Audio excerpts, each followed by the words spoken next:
I'm Matthew Bach, speaking for the Andover Education Association, which has decided to sponsor a candidate debate between incumbent Dennis Forg and candidate challenger Donald Gottfried.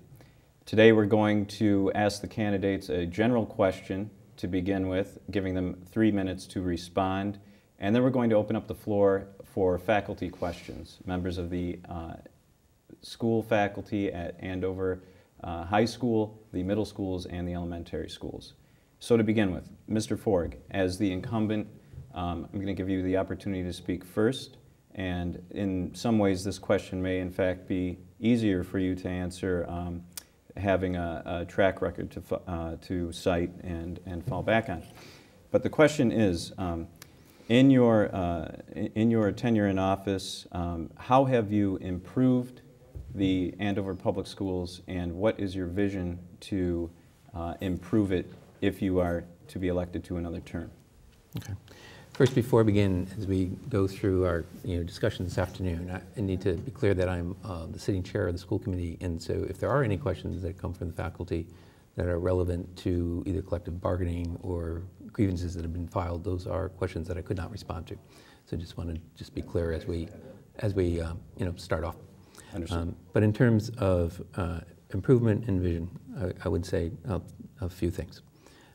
First of all, when I ran for the school committee, I ran because I had been attending town meetings for about 8 years. I was watching the ongoing battles that would occur around funding budgets, the threats of eliminating athletics at the high school, and other different kinds of very dramatic efforts, and always seeming to come to some kind of conclusion. I saw a withering of the credibility of the school committee, which it's important to have a strong credibility and to advocate for the students in the schools, and a lot of concern about transparency in the budgets. So I did decide to get involved in running about 3 years ago. And some of the things that have occurred during that time. I think, first of all, the most important change that has occurred, I think the change in leadership. The hiring of Dr. McGrath as superintendent, as well as bringing in Mr. Peter Durove as the interim business manager, accomplished a few things. One, a change in leadership and direction, and some developing vision for the school system that I think is important and very healthy. Two, a complete change in how we are looking. We're under such budgetary constraints. We need to really understand what we're looking at. So Peter, just since October, has completely revamped how we approach accounting for the schools. Built a new budget on a zero-based model so we can look at each school building and what it costs to run the building, that we can tie into central office, into special ed, into a range of things, so we can try to get a better handle on where our resources are going. Are they going in the directions that they need to be? And so we can have a clearer vision about how to stretch our dollars as far as we can. Alex Spoli and I, 3 years ago, started the discussion around the technology consolidation. We have 4 technology organizations in town: school, town, police, or public safety, and library. We're about to hire a new CIO that can bring a townwide vision about technology, and to combine those 4 departments. The vision and the opportunities are to bring efficiencies within all of our operation offices on the town and school side, but also new support and opportunities in terms that would allow us to more effectively bring integrated technology into the curriculum. I think those. Okay. Mr. Gottfried, similar question. What is your vision on improving the schools? But to just put a little bit of a twist on it, how will you distinguish yourself from Mr. Forg? I mean, the main thing that I've been trying to talk about is kind of what it is that's the root cause of these pressures, so that are put on the school and on the school budget. And I think a lot of those causes are sort of, from without. And I think it's important to acknowledge that and work towards addressing that as best we can. Certainly within the town, we kind of have to deal with with the hand we're dealt in any given year, and how that hand is dealt is is something we could talk some more about within the town. But fundamentally, from outside, the unfunded mandates that we get from the federal and state governments are putting a lot of pressure on. And one of the things that really concerns me is as I've talked to people, and you know, this is certainly relevant to the AEA and the teachers, that people are angry. And you know, I'm just kind of the messenger, but I hear people say, well, we're upset about you know, the contract, and we need to do better on the contract.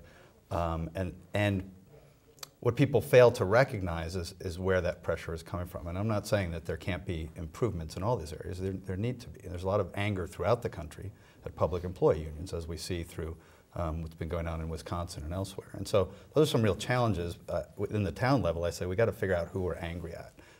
And sometimes that anger is misplaced. So in terms of distinguishing myself, I want to have that conversation more with more people in the town, with our legislators, and push back on some of where that pressure is coming from, because people are telling us we have to do things in the schools, and there's not money to do it, or the money that we're getting to do it is less and less every year.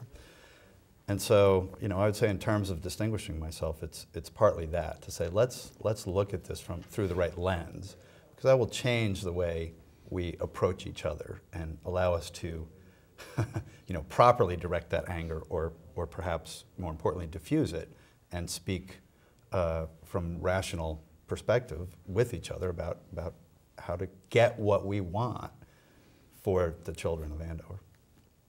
Okay. Well, what I'd like to do now is move right into opening up the forum for questions from the audience, which is made up of Andover faculty.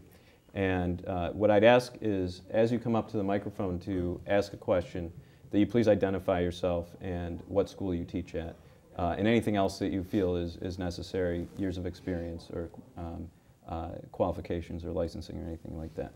So who would like to come up first, ask the first question?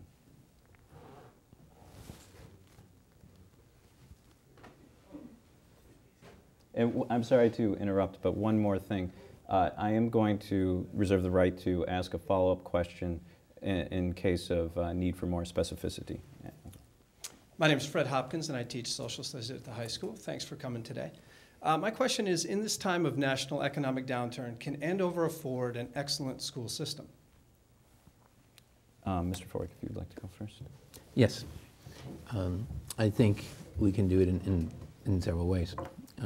One, we need to continue to look at how we are spending our current resources, and to make sure that the initiatives that have been put in place over the years are still relevant.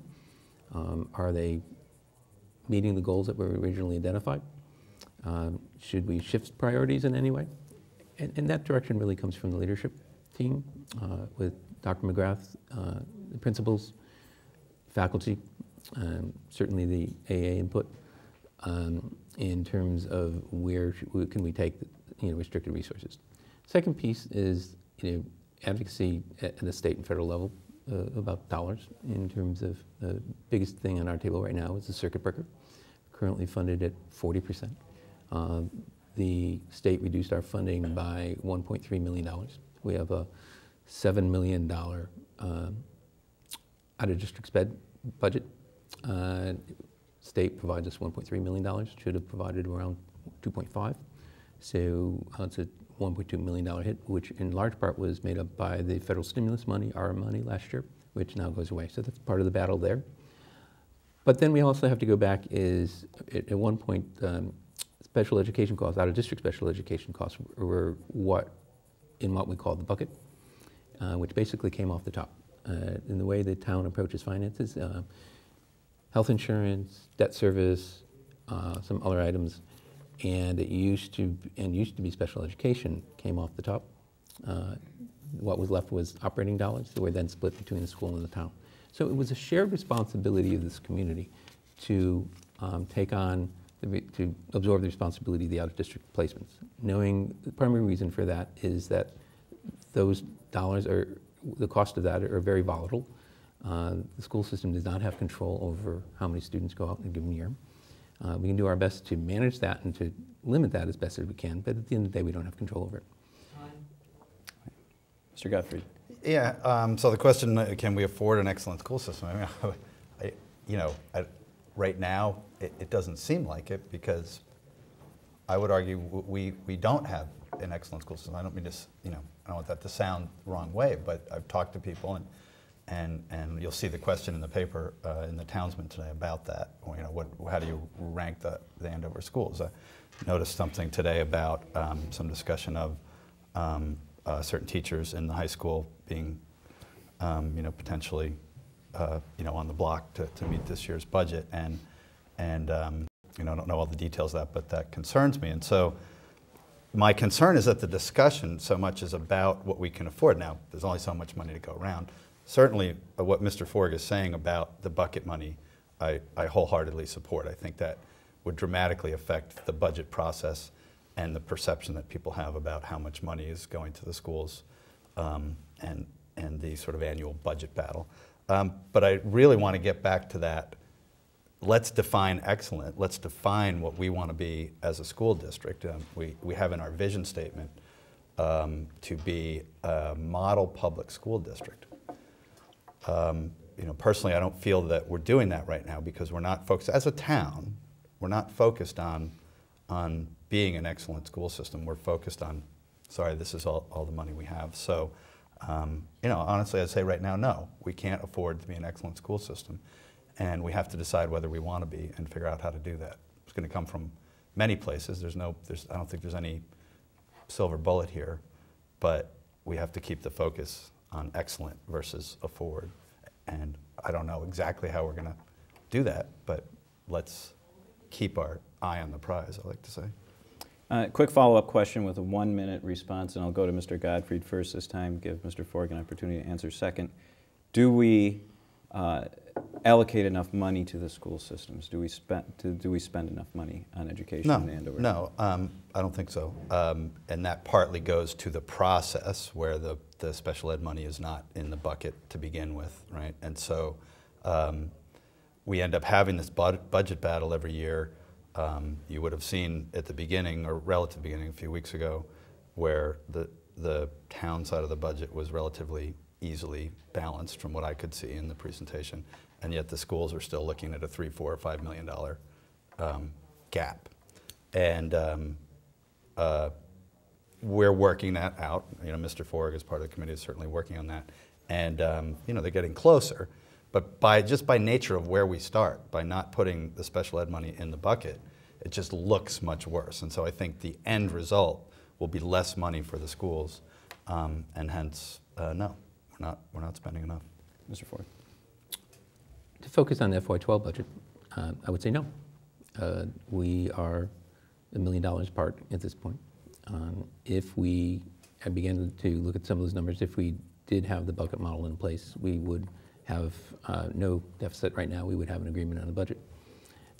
So we're in a position to advocate right now what the school committee is doing about